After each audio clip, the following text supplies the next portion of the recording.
है, आप ये मानते हैं कि जिम्मेदारी आपकी है, तो आखिर क्या कारण है कि हर भर्ती परीक्षा में यही रोना है, वो हर बार होता है? जेआरए 2024 की जो भर्ती परीक्षा है उसमें 23% डिलीट हुए थे।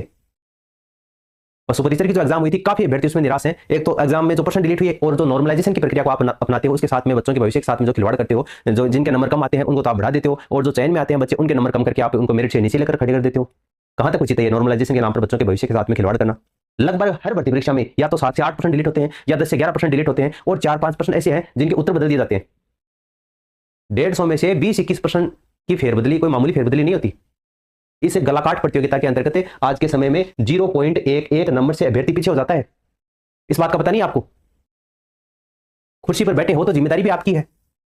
हर भर्ती परीक्षा में रिजल्ट के बाद में पिछले 2 से 2.5 साल में यही बोला जा रहा है कि अब की बार डिलीट नहीं होंगे, अब की बार डिलीट नहीं होंगे, सुधार करेंगे। अरे कब होगा वो सुधार?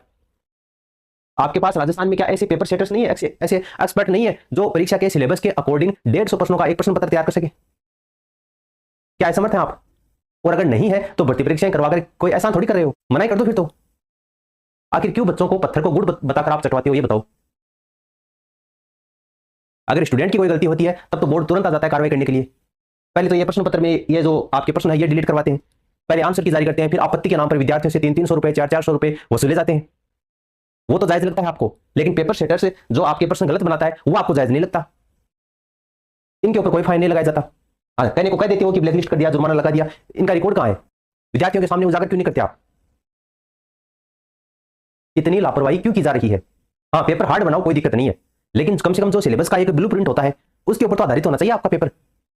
कभी कभी तो ऐसे करते हो कि पूरे पेपर में एक विषय ही गायब हो जाता है। जो पिछला लैब असिस्टेंट का पेपर हुआ था उसमें पूरा एक सिलेबस उठा दिया भाई साहब ने। और कभी कभी जो प्रश्न आते हैं वो आउट ऑफ सिलेबस आते हैं। कब सुधरेगा ये सिस्टम? अगर आप बोर्ड के अध्यक्ष हैं और ये बात आप ये जो प्रॉब्लम है वो नहीं सुधार पा रहे हैं तो मानवता के नाते रिजाइन क्यों नहीं देते? कुर्सी से चिपकना जरूरी है क्या? जैसे गहलोत ने कहा था कि मैं तो छोड़ना चाह रहा हूं लेकिन ये कुर्सी मुझे नहीं छोड़ रही, आपको भी ये कुर्सी नहीं छोड़ रही क्या? जब काम होता नहीं है तो छोड़ क्यों नहीं देते फिर? हम ये नहीं कहते कि केवल आपके राज में हो रहा है, पहले भी होता था, लेकिन आप आए, मेजर जनरल आलोक राज फौजी साहब हैं, सोचा कुछ ना कुछ सुधार करेंगे, लेकिन फिर से वही डाक की 3 बात जो पहले होता था फिर से वही हो रहा है। क्या फायदा फिर आपके आने का?